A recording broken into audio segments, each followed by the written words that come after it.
Madame la ministre, Monsieur le Président de la Commission, mes chers collègues.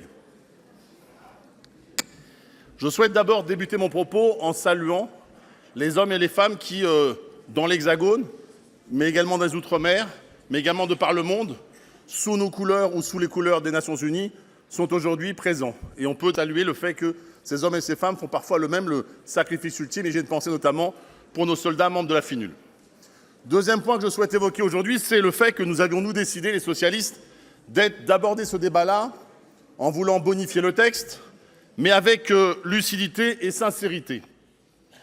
Et c'est pour ça que nous avons fait un certain nombre d'amendements, notamment sur l'industrie, j'en reviendrai, sur le fait qu'il fallait aussi faire en sorte que les Français s'approprient plus la question de la défense, et donc notamment une convention citoyenne.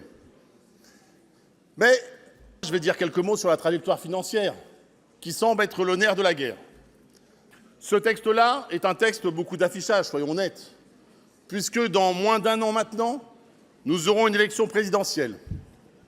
Et à cette occasion, chacun pourra exprimer sa vision des prochaines années. Pour être totalement sincère et honnête, j'entends beaucoup 14 milliards sur une partie des bancs de cet hémicycle. 14 milliards d'euros de plus entre 2027 et 2030. Mais à y regarder de plus près, il y a des nuances. Puisque la réalité, c'est que la seule différence entre, à ce stade, la courbe proposée par le gouvernement et celle proposée par nos amis DLR, c'est 500 millions d'euros sur 2027. Pour le reste, ce n'est que de l'affichage, mes chers collègues. Soyons là aussi honnêtes, sincères. Alors c'est vrai que nous avons fait des choix dans cet hémicycle. Et nous avons, nous, déposé un amendement pour rester aux 436 milliards d'euros. Parce qu'effectivement, il faut déjà les financer. Et nous sommes le seul groupe à avoir fait des propositions de financement.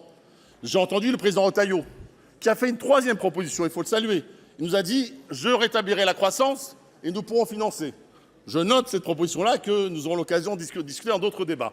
Mais pour revenir à des sujets financiers, ce que je regrette, c'est qu'une fois que le Sénat s'est exprimé sur notre amendement et celui du gouvernement pour rester à 436 milliards d'euros, certains ont fait le choix de sacrifier et de faire que finalement, sortant aujourd'hui, c'est 0 € de plus pour nos troupes. C'est une faute politique, mes chers amis. C'est une faute politique. Et donc, vous ne pouvez pas dire ici, nous sommes pour 450, les plus 50 milliards, et parce que vous n'avez pas respecté le vote, vous en arrivez à 0 €. C'est ça le vrai sujet qui est le nôtre d'aujourd'hui. Et c'est vrai que l'image du Sénat est abîmée. Tout le monde est surpris et s'interroge pourquoi le Sénat vote 0 €. Donc c'est pour ça que nous ferons en sorte, dans la commission mixte paritaire, d'assumer ce côté financier. Parce que derrière tout cela, je le disais lors des débats, il nous faut maintenir un triangle qui fait la force de notre pays, à savoir la nation, son armée et la démocratie. Et ce qui fait cela, c'est l'acceptation sociale. C'est l'acceptation sociale. Alors j'entends certains me dire, sur 1 000 € d'impôts, je ne crois pas que la protection sociale soit financée comme ça, mais il y aurait 500 € pour la protection sociale, le modèle social. Mais moi, j'en suis très fier. D'ailleurs, c'est ce modèle social qui nous permet aujourd'hui d'avoir des ingénieurs, qui nous permettent d'innover, qui nous permettent du développement. Nous étions hier avec mon groupe à Rouen voir KNDS. C'est bien les universités françaises qui forment les ingénieurs.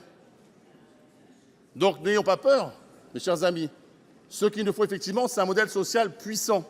C'est ce modèle social-là qui nous fera effectivement une défense puissante. Et ne l'oublions pas, si nos compétiteurs nous attaquent aujourd'hui, les Russes, les Chinois, ils attaquent notre démocratie. Et je reprendrai aussi l'exemple de Churchill pendant la Seconde Guerre mondiale, quand certains lui proposaient de supprimer tout ce qui concernait la culture. Et il répondait, mais alors dans ce cas, quelle est la différence entre notre démocratie et les Allemands ou les Italiens? C'est ça la question qui nous est posée. Donc nous remettons l'argent, nous faisons des propositions, nous appelons Madame la Ministre à faire cette convention citoyenne sur les questions de défense. Mais aussi, comment ne pas évoquer le contexte dans lequel nous avons ce débat aujourd'hui? Il y a maintenant 10 ans, le président de la République, en poursuivant d'ailleurs l'effort de son prédécesseur, François Hollande, augmentait la cote. Ben oui, mes chers amis.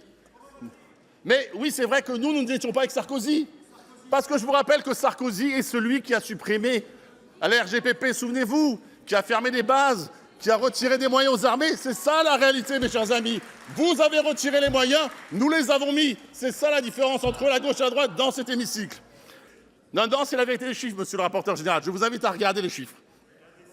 Et donc, il y a 10 ans, nous avons doublé, grâce aux lois de programmation, de notre budget. Mais c'est aussi une triste nouvelle parce que hier soir, les Allemands nous ont annoncé qu'ils quittaient le SCAF.